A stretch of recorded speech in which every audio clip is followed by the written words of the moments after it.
Okay, welcome back to the Nick and Joe show. And I didn't say no show, I said Joe show. I heard that comment earlier. Joe is always here. If there's a no show, it's me, even if I'm here physically.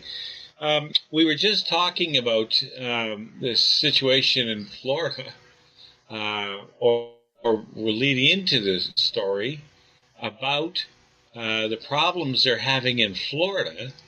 Now, let me just pull the story up here. And there we are, Florida. Okay, so Florida has a problem. They are being overrun with Burmese pythons. Now, Burmese pythons can get to 23 feet long. They can weigh over 200 pounds, and they have a girth the size of a telephone pole. So, in other words, these things are not small. This is not your garden variety garter snake. So what the state of Florida has decided to do was they're going to have python-sniffing dogs, or dog-sniffing pythons.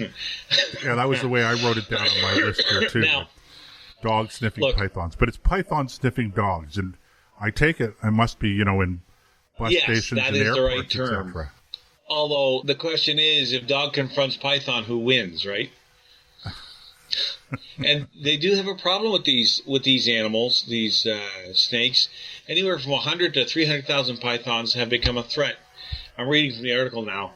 To the fragile Florida Everglades ecosystem as they devour native mammals and birds, disrupting the natural balance of predator and prey. Okay, so they don't have any natural enemies, and the females can lay up to 100 eggs at a time. So you've got this dog called Truman. Now, Truman, he's been the first dog they've trained to actually find one of these snakes. It was 8 feet long. Now, 8 feet long, if you were to stand in an average home and stretch hoist that snake up in the air so the nose touches the top, the ceiling, the tail would touch the ground. That's how long that snake is, 8 feet. And you think, okay, so is Truman fast or scared than the snake is mad? I don't know. I wouldn't want to put it to a test because Truman would make a nice little snack. Now, he's with his handler and so on, but you got to wonder, who is it that buys, like I wish we had people who are pet owners that can explain to me why they have something that can get so big it can eat you. I think you're asking exactly the right question. Who in their right mind wants to have a Burmese python as a pet? I mean, I don't know, maybe it's a status symbol or something. If it's a status symbol, what do? Put a collar on it, take it for a walk? Well, these things could grow as long as 23, 24, 25 feet. They could get as heavy as 200 plus pounds. Yeah, I just mentioned that, yeah. And the girth of a telephone post. Now ask yourself this.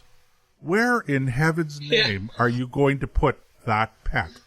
I mean, at some point in time, and these things don't start off cute and cuddly at 6 inches or whatever with a smile on their face. They're big to start with. But, okay, so you get this pet, python, and you think, okay, yeah, it's my pet. But it doesn't take long before you become its pet.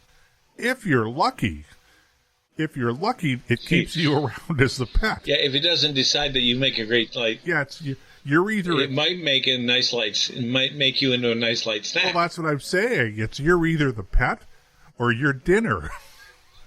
It's one way or the other. So, but I just... Who in their... I remember about 3 or 4 years ago, I don't have an answer for that, Joseph, but they are fascinating creatures. We watched one, not a Burmese python, it was just a garter snake. We had the kids, we still had a lot of the kids at home, and we called them out into the front yard to watch this, because this is nature, this is what happens. Snake's got to eat, toad got caught, he's lunch, big eats little, it's the way it goes.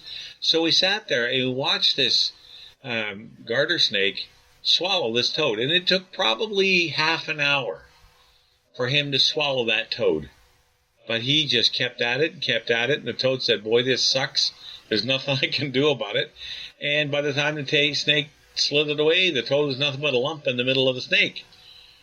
And snakes, it's not like the most intelligent creatures.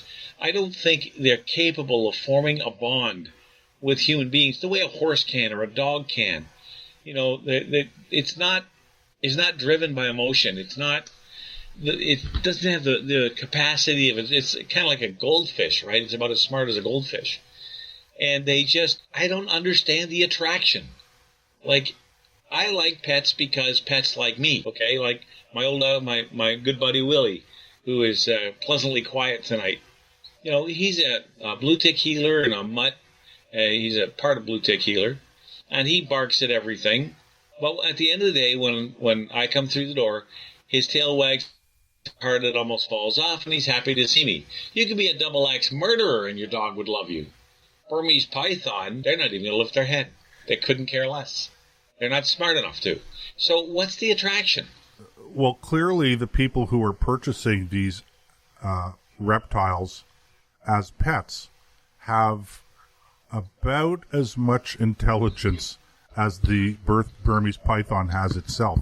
Look, you have to know that these things are going to grow to these incredible sizes. I mean, you have to know.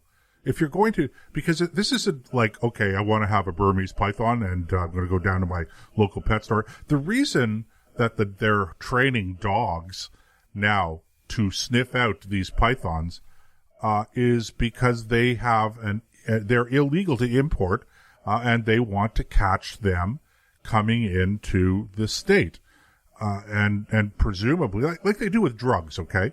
So you have drug sniffing dogs, you have python sniffing dogs now. And so it's an import problem as much as anything else. But the people who are importing these things, you would think have a certain level of intelligence. Why? Because you have to plan it. It's not a question of going and ordering it online, or maybe it is, in the dark web or something like that. But you have to pay big money, I would assume. So you have to have some disposable income. You have to have some place to keep it. In other words, we're not talking about your local redneck living in a one-bedroom trailer heading out and shooting squirrels for lunch, okay, for his Brunswick pie. No offense, okay, being a redneck from a redneck community myself, I can make fun of rednecks, I guess. But why would anyone do this? And then here's the worst part about it, Nick, is the people, after going through all of the expense and the effort of securing a Burmese python as a pet, they have it, and then they change their minds. How do you dispose of a Burmese python in Florida? You don't go to your local pet store and say, here it is. You don't go to the local humane society. It's not legal for you to be having these pets. So what do? And this is what's happening, and this is why the population of these pythons in Florida has become out of control, is getting out of control. You go down to the local bayou or whatever, in the back of your pickup truck, you got that python, and you release it into the wild. That's what they've been doing, and that's why they have a problem with these wild pythons now. How many hundreds of thousands you mentioned? It's a real problem. I go back to how brain dead do you have to have these? And forget about them. They're not cute pets. I mean, look at what happened to these two kids in New Brunswick a couple of years ago. 4, 5, 6 years ago. I think it was in 2013, Nick? Let's see if I can get a date here. The story was published in the National Post, the one I'm looking at, August 5th, 2013. Out of Campbellton, New Brunswick, 2 little boys, 5 and 7, were asleep in their beds when a python escaped its cage. It was a rock python, an African rock python, not a Burmese python. But they're about the same size. These are one of the 5 biggest snakes in the world. And it was somewhere between 14 to 16 feet long. And it got up into the ductwork in the apartment its terrarium was in, because they had removed a circulation fan or vent, and it got in there, and it was crawling through the ductwork, and the ductwork collapsed. And when it collapsed into the boys' room, landed on them, and it strangled them and killed them both. So a horrific way to go, first of all.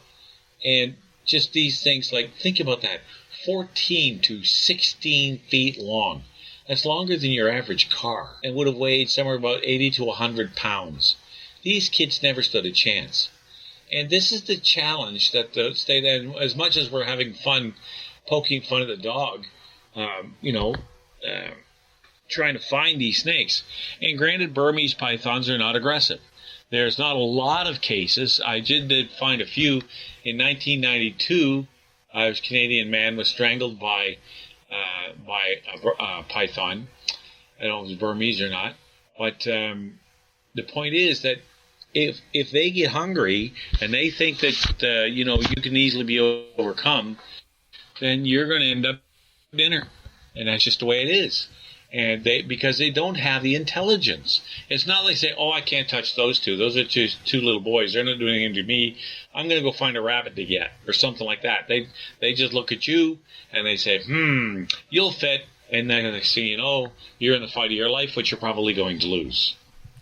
And it's quite a horrific way to die too. I mean, the reality is, when you said you'll fit, Nick, you may not realize it, but that was a literally apt description, because you will fit if they decide to eat you. I wasn't kidding. I wasn't being funny. And they do it whole. And I just was mentioning before, just to emphasize the point, is that these are not snakes that are indigenous to North America, certainly not to Florida. They have to be captured in the wild in Africa. In Burmese snakes, Burma, for those of you out there who don't know, is a neighboring country to India. So, it takes a lot of planning. Yeah, they call it Myanmar now. They call it Myanmar now, correct. So it takes a lot of planning and effort and cost of money to obtain one of these. Now, of course, I suppose you could now trap one in Florida for a fraction of the cost. But again, they'd probably thank you for it. Who would? Well, but not if you're keeping it as a pet. But again, I'm just trying to wrap my mind around the mentality of people who would want to obtain one of these as a pet, knowing what they must know about how it's going to live, how big it's going to grow, all of those things, but they still get it. And then when they get tired of it... Isn't this the same mentality, Joseph?